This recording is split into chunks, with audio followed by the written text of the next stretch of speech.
Hello everybody, and welcome to the first episode of the Hold On to the Colours podcast. My first guest is Synesthesia researcher Caroline Curwen, and we had a very interesting chat, and I hope you find it as interesting as I did. Mwah!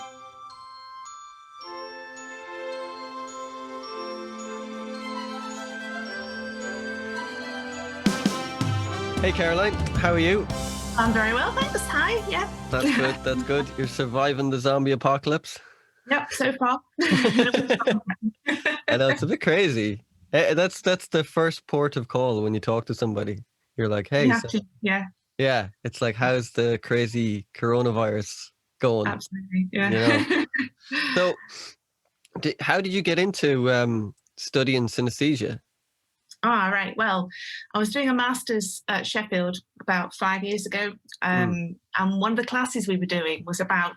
My master's was in psychology and music, and one of the classes we were doing was in about cross-modal correspondences, which sort of like the commonalities about people thinking like high notes are brighter and lower notes are darker and that sort of thing. And I put on the board 2 blocks of colour, a blue and a red one, and said that, you know, people with this condition called synesthesia might feel that, sort of example, C major might be blue or an A major would be red. And I thought that's the wrong way around. That's completely the wrong way around. That's wrong. Right?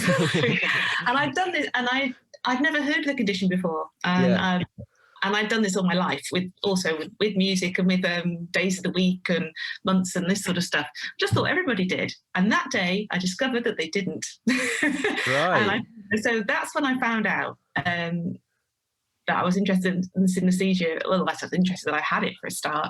And I did a master's dissertation on it and then carried on doing PhD now to look a little bit further. Oh, wow. So it was quite late when you found out. Yeah, I mean, it's something I'd always had. I just didn't know there was a thing. It was called anything, or that other people didn't do exactly the same stuff, you know. So, yeah, it was quite late. So do you have it quite intense? Did you get very intense? Not for me. Strangely, my music one is quite sort of moderate. Sort of like it's nothing. But for that, I get it more for things like numbers, days of the week, and months and things like that. And I got a very strong sense of what certain colours are associated and what's right and wrong. And sort of also, cool. I get it more with music. It's more about things like thinking about a key, like D major or something. Okay.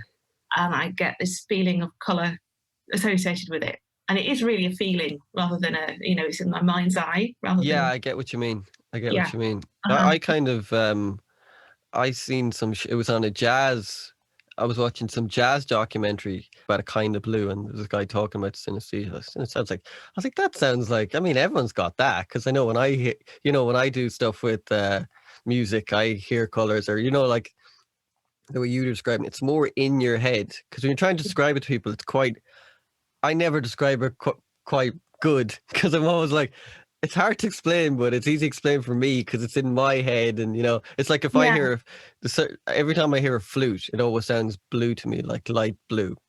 Flutes. Yes. But other things can kind of sometimes change depending on the song. And music that I kind of relate to more is like music that would have a lot of instruments and a lot of stuff going on, because it's very colorful for me, as opposed to, we'll say, more darker or like how would I describe sparse stuff. It'd be more kind of whitey and that kind of vibe. Yeah, I'm sort of I don't get much from individual tones. Some people can get a color, play a G and they get a certain color. Mine's got to be contextual. It's got to be within sort of a whole piece of music or something. It's very difficult. That's probably some of these. They've got various batteries and standard tests that people have. They play you a tone and you choose whatever color, and they play you a tone again later on and you choose a different color. That doesn't work for me at all, because quite often, I think for me it's got to do with concept and what it actually means to me, and the music and the emotional side as well. And it's not just about a perception of a sound, it has to be other stuff as well. So for me it quite often is a whole piece of music, but it's not every time either. I don't know about you, but I mean sometimes something will just leave me completely cold, and I think that's no, Totally the same. And Yeah. my mood, I noticed as I've got older, it's kind of quite changed in a weird way. Maybe it's to do with my mood and I'm getting more curmudgeon-like, but my mood has a big part of it because Definitely. I don't know, is there a connection between like synesthesia and we'll say like mental health problems like depression and OCD and stuff like that, which I always wonder because Maybe, well, I don't know. There might very well be, because again, you know, sort of it does seem to be associated with emotion. You get much stronger. Well, I get a much stronger sensation or experience if I'm particularly emotional about something or happy, or, you know. And I think it's just a different way of expressing abstract concepts myself, rather than being an odd thing. Maybe we all do it to a degree, but that possibly, I mean, from what you're saying, possibly it could be. I don't know for sure, but I mean, I wouldn't be at all surprised if that word. Yeah. But it's funny you should say that about the keys, because I never thought about that. People get synesthesia, like we'll say G or E minor or B flat 7 or something like that, and that's never the case with me. It's always like a sound or an instrument or an atmosphere or something like that. It's like a kaleidoscope sometimes, that kind of way. But it's never a chord or anything like that, or note, should I say? Sometimes I think it really just depends. You say timbre is really important. I think, you know, different types of. I mean, for example, you played a tune on a tin whistle and the same thing on a cello. It's not going to get the same, you know, sort of experience necessarily, because it's very, very different timbre. That's important. But everybody's different. It's, you know, it's idiosyncratic. Full stop. You know, probably don't even get the same colours that you would get certain sounds with totally different ones. It's just a personal experience and what it means to you, I feel. And it's Chroma Seizure, isn't it, to do with music more? That's probably more an apt term than synesthesia. It's under the umbrella of synesthesia. Yeah, Chroma Seizure is to do with sound. So in fact, Chroma Seizure or colour to do with, you know, so it's sort of, it encompasses music, but also everyday sounds as well. People also get it from a barking dog or a car horn, or, you know, so certain sounds on an aeroplane, or, you know, so it's just, I think, Chroma Seizure is the umbrella term for that elicits from sound. So this is a weird question to ask you, but when I was a kid, I used to always ask my mother, you know, she'd make me scrambled eggs, and I'd say, make them taste like clouds. Now, to me, when I ate them, they tasted like clouds. But I don't know, is that synesthesia? You know more than I would, but I was like, I always thought back, was that synesthesia, or was that just me being weird? Well, it's a strange thing, because one of the researchers called Sataric said he interviewed somebody. It's quite a story that goes around the circuit about synesthesia and stuff. That the guy was saying he was cooking dinner and he couldn't serve the chicken because it wasn't pointy enough. There weren't enough points on the chicken. Okay, wow. There you go. So that's another thing, because you get the same thing. People have synesthesia with taste, and also so many combinations. You know, taste and smell and touch and all. There's just, you know, combinations of all sorts of stuff. So it's not just about sound. It's not just about color. So I mean, also with music, I don't know about you, but I get sensation of shape, moving landscapes as well. Yep. When I listen to it's sort of, it's because it's, you know, it's a unfolding over time thing. Music is difficult to get your head around, this abstract concept, so to speak, of music unfolding, because once it's gone, it's gone. And I sort of, it's sort of like a map.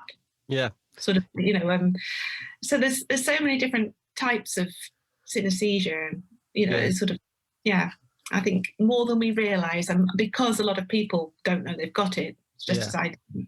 Sometimes it's not, I'm not really conscious of it, if you know what I mean. Like sometimes I'm just kind of not aware of it. Like, but the other night I remember I was just in bed listening to something, and it was like I was like aware of something, and then it was like red tulips were just falling in my brain, kind of type thing, which is like, oh, that's kind of strange, you know. But it's weird because it's I find it difficult to explain to people who don't have it. So I never really meet anyone who has it, and I end up going around in circles and sounding like I'm crazy. So it's at least you know what I'm talking about.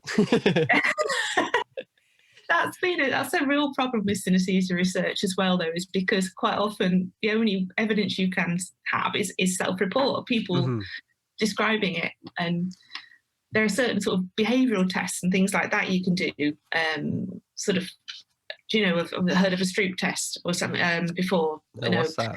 You might probably will have heard of it. It's when they, if you have colours, written words of colours like orange, blue, green, but written in the wrong ink, so they're the wrong colour, right? So then you have to say as quickly as you can what the word says, even though it's in the wrong colour.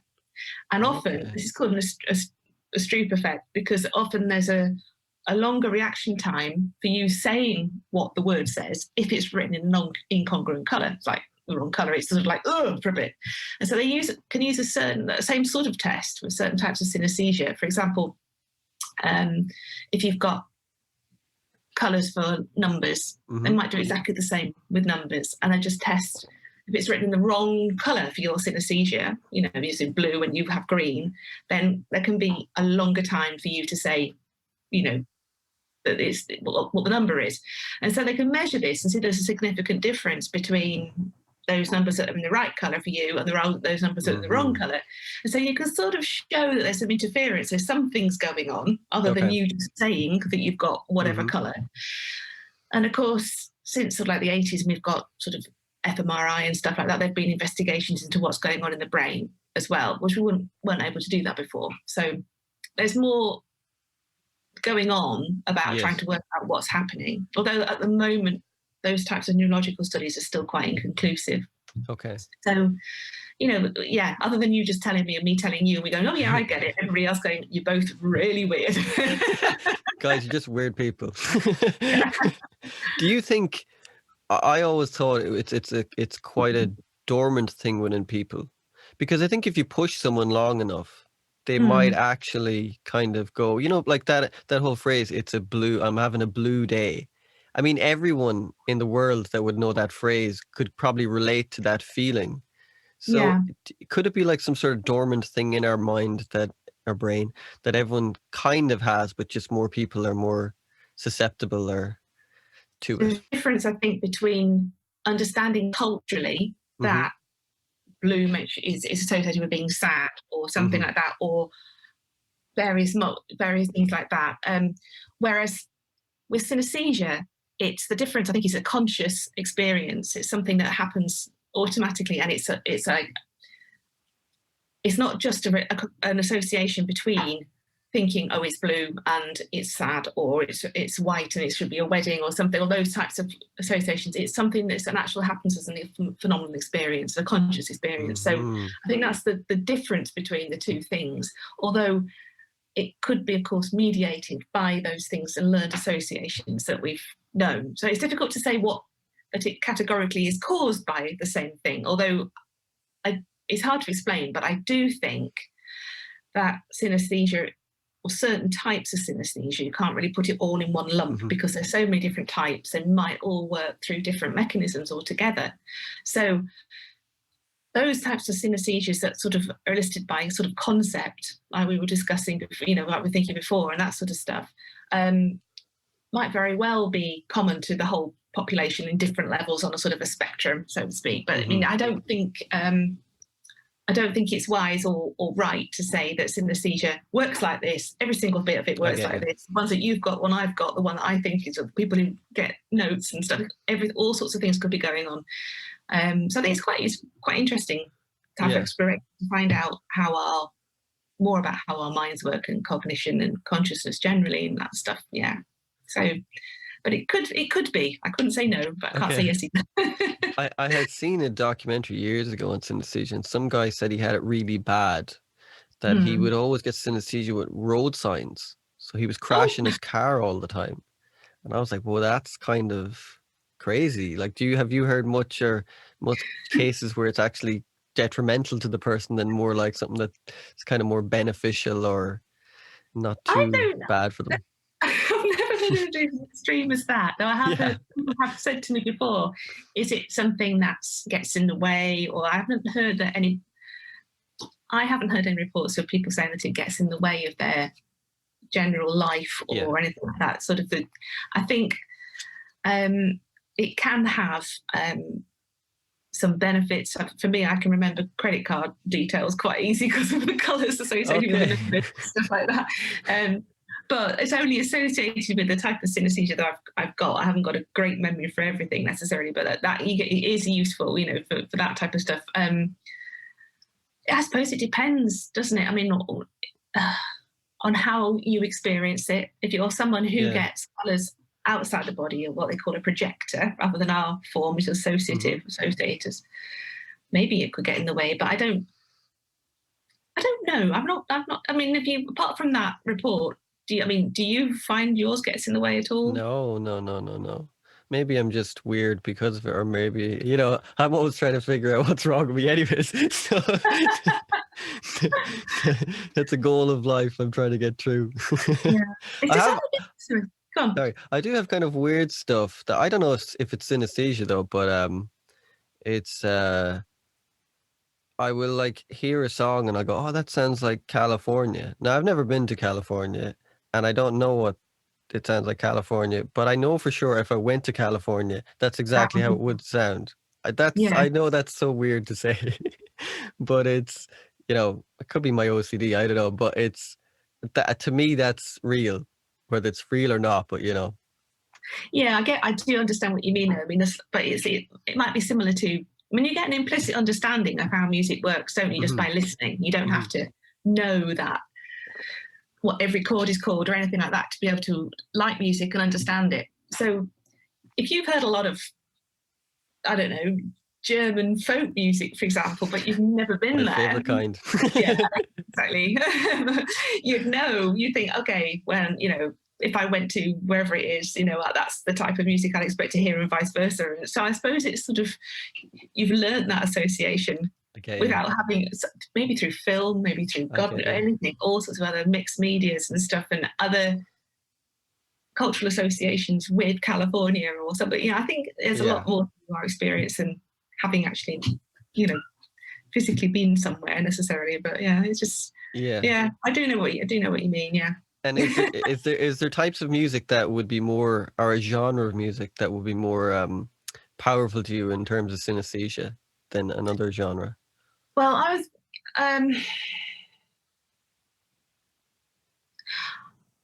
I've been trained as a classical musician. So for me, for me, I have quite strong, I'm a clarinetist, so I have quite strong associations with not just hearing the music, but knowing what the physical feel of playing certain pitches are. So that doesn't mean it has to be classical music necessarily, but playing that particular instrument, I do feel, I can, when I listen to a clarinet, I can feel more or less what that feels like to play it, and the vibrations and the resistance and everything as well. And then, but I think I do listen to a lot of classical music, so yes, and I think the different types of instruments and timbres and stuff and mixed up things like that do have a big impact, and the orchestral layout as well, the way where the landscapes work for me does have an impact. But having said that, it really depends on the other things we were talking about, the emotional factors and my state of mind and the situation and things like that. So there are certain types of music that I don't listen to much. I don't listen to an awful lot of country music, to be honest. But my son writes a lot of very heavy rap music, which is not really my type of stuff. But some of the things and the effects he uses do have quite textural feelings, and some of the processing that you can do on effects on vocals and stuff, can be very colourful. Yeah, and I think texture-wise, I get quite a sense of texture. He did something when he I don't know what he was using, some music production thing, and all he did was scrape a pencil on a piece of paper, like really, really hard, and he used that as a sample and did something with it, and it had an enormous amount of dimension of colour, and it was mainly, to be honest, it was mainly black and white, monochromic stuff, but it had a lot of texture there. So, I mean, I don't know, it's difficult. Has your son got synesthesia? No, he doesn't, oddly, but my daughter does. Okay, so it can just go from... Oh, right, I didn't know that. Yeah, she's more just... she's at the RNCM, Royal Northern College of Music. She's a singer, she's a soprano, and she has it, not for exactly the same things as me, but she has it. And my youngest child, he was asking me what it was, and I said, well, it's just like when you have, I don't know, when D is orange or something, and it was obviously isn't. He says and it came out with a completely different colour. And I thought, well, maybe you've got it too, but you don't know either. So I don't know, but no. Okay, so it can be genetic in a way. There's been some research suggesting that it is, yeah. There have been some links through families, particularly through female size or something, but but that's still being looked at. I always think that if I was to describe, if someone asked me what synesthesia was and I couldn't describe it, me properly, which is I know is the thing, I always say, have you ever seen the movie Up? The old man with the balloons. To me, that's like synesthesia. That whole movie, like the music to it, the colors, like everything like that is a very synesthesic, if that's the term, kind of movie, if you know what I mean. Is there any kind of movies that you would regard in terms of synesthesia? The music from Alien. Oh, right. Is very golden, strangely, and has incredibly metallic texture. That's it. I would say, just the opening. You know what I mean, sort of. But I think that's always been that way for me. So, but it depends. I mean, a lot, and the theme from Schindler's List is basically black at the background, and it's got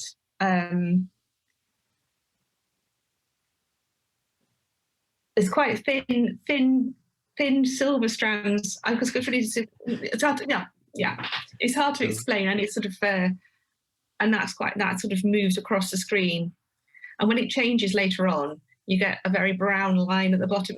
But that's just how. But that's other, that's just certain pieces of music. It's difficult to probably draw it better than I can describe it. It's always interesting hearing other people describe it, though, because you said, it's very unique to everyone. It's never the same really for anyone. You could play an oboe to me, and I might think, oh, that sounds red, and it could sound yellow to you. Yeah, indeed, yeah. Yeah, wow. Is Chroma Seizure the most popular one under the umbrella of synesthesia? I don't know. A lot of people do have it, but a lot of people have it what they call the numbers and letters one is what they call grapheme synesthesia, and a lot of people have that, I think, and that's one of the ones that's more often researched and studied. It's all the topic of a lot of. It's maybe there are more people who have it for letters and numbers or similar things. But I don't know for sure, to be honest with you. But I think it's one of the most common ones. But often grapheme colour synesthesia is examined most. So I think the thing with Chroma Seizure as well, I think also you've got, or with music in particular, you've got so many different types. I mean, it's what I would say, you've got music colour synesthesia. Well, yeah, some people have, like you said, some people have it for certain instruments, certain or some people have it for tones, keys, composers, different styles, and there's a lot of things that fall under this band of music colour synesthesia. So it's difficult, and they might all work in a slightly different way. So it's difficult to say, because I don't have it for individual tones and stuff and like that sort of stuff, but I do have it for other things. And other people have different mixes, almost like absolute pitch sometimes, people will have, so I don't have that, and I don't have the tone one, but some people have the tone one without absolute pitch, which is just another way of labeling stuff, I guess. But it's just, it's a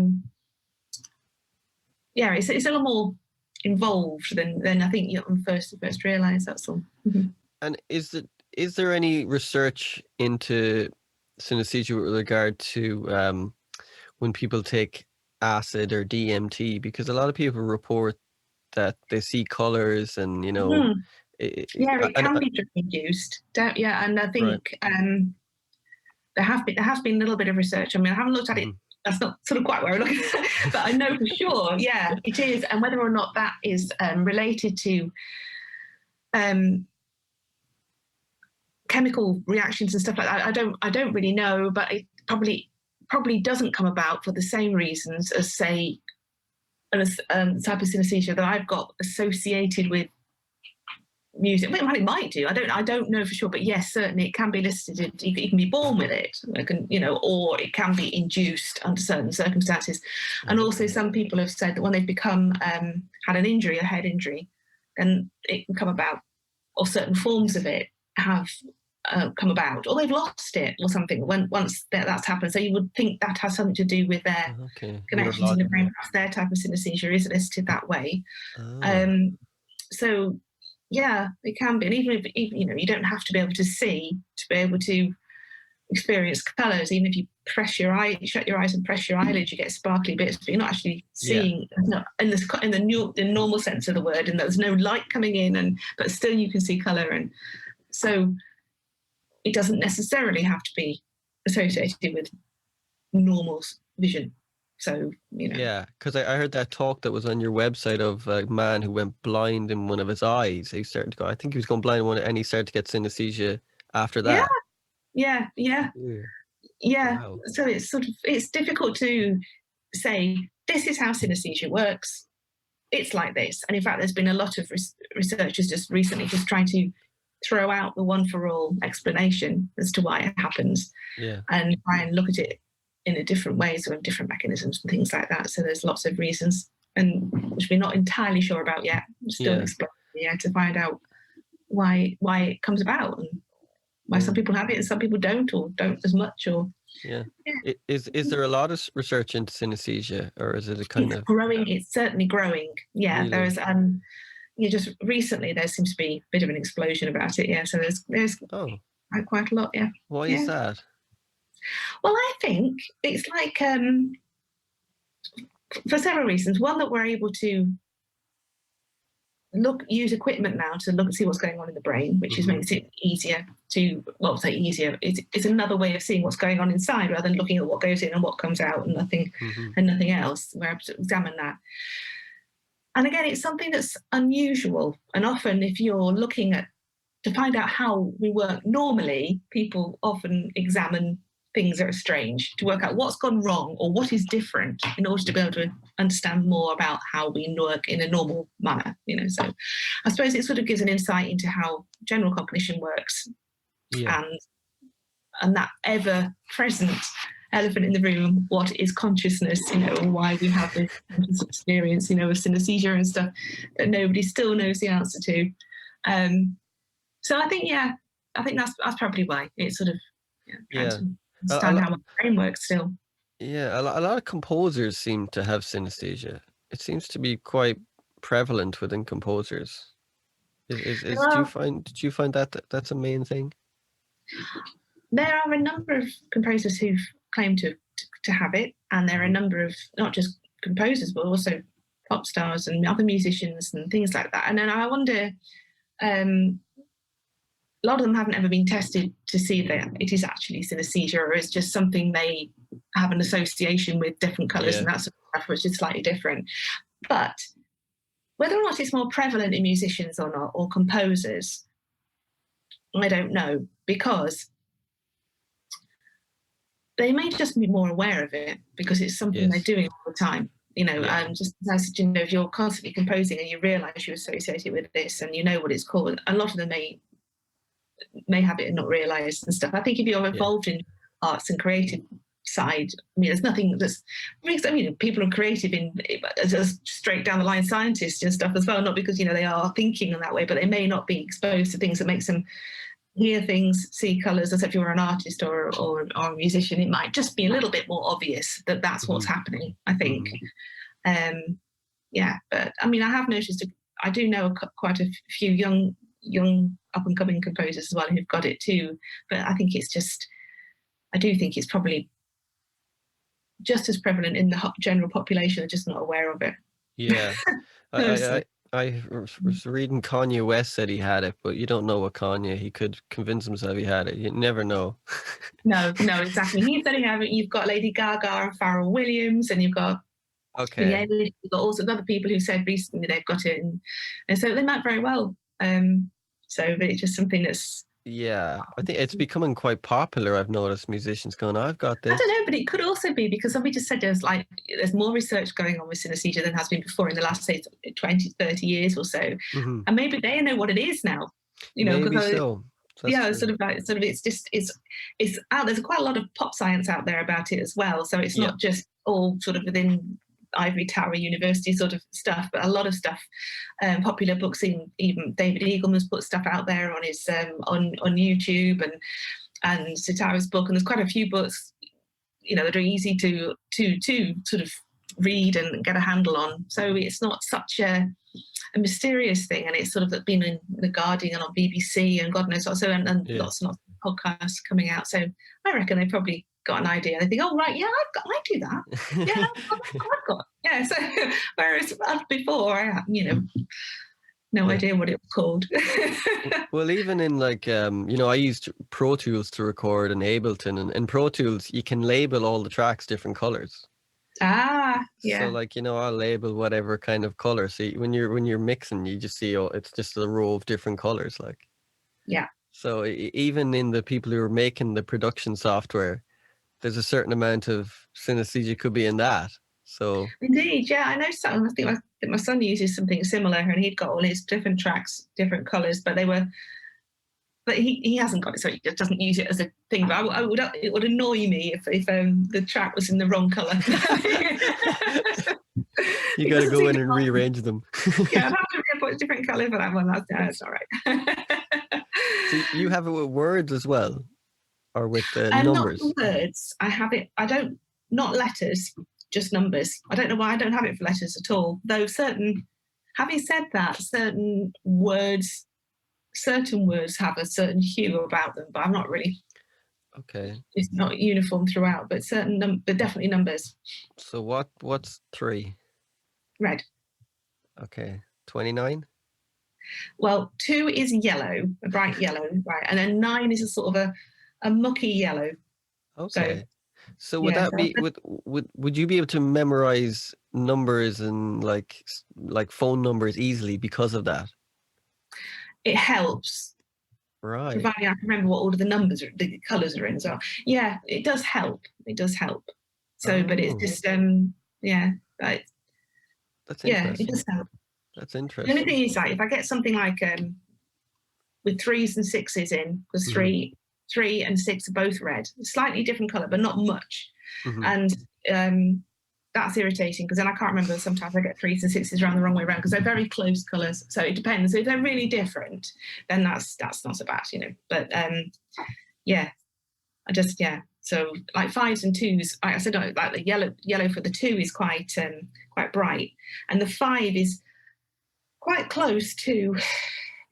It's sort of in between the 9 and the 2, so it's not quite the same yellowy colour. If you know what I mean, it's not as mucky as the 9, but it's sort of like. But if I got a 5 and a 2 and a 9, then that would be a bit of a 9. Apart from the 9's different shape, so I might remember the 9 as a different shape. But 5 and the 2 would be odd. No, so it doesn't. Yeah, it's all very complicated, but yes and no. So it can get confusing. Yeah. Oh, right. And so when you're doing research, do you bring people in who don't have synesthesia in the hopes that you can see do they have synesthesia, or do you bring people in who have synesthesia?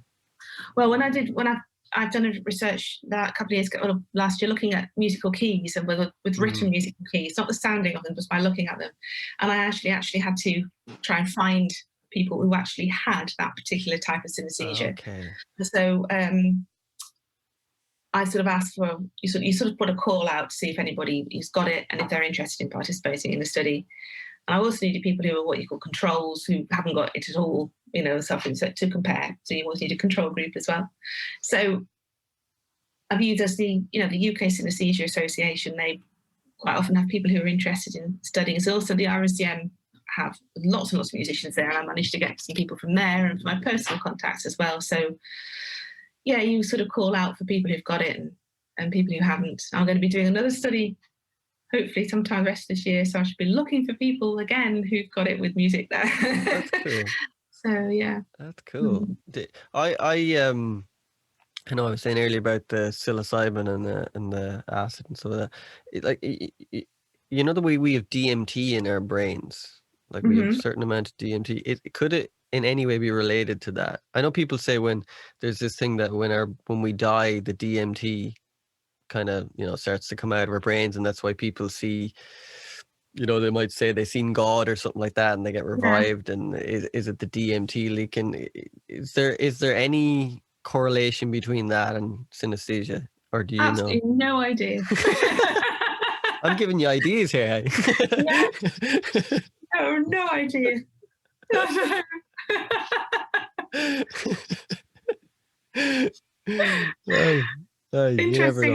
Interesting concept. I don't know. Wow, who knows? Yeah. Well, you can write that one down. Hey. Odd one.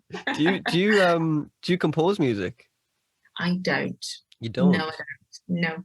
Okay, you just play. Yeah, I just play other people's pieces of music. Now, I don't know. I only compose under duress. That's sort of like when I go through examination situations and stuff. No, I just don't never have the drive to. No, that's sort of not. No. Right. Okay. I always liked composing more than playing. I'd be quite lazy. Yeah, quite lazy. You know, I'm like, oh God, because you know, I'm like, oh no, I could just compose this, and you know, it's. I guess it can be. You know, there's some people that are like just these unbelievable piano players, and they never compose either. Yeah. So, because I think to be that good nowadays, it's either one or the other, maybe.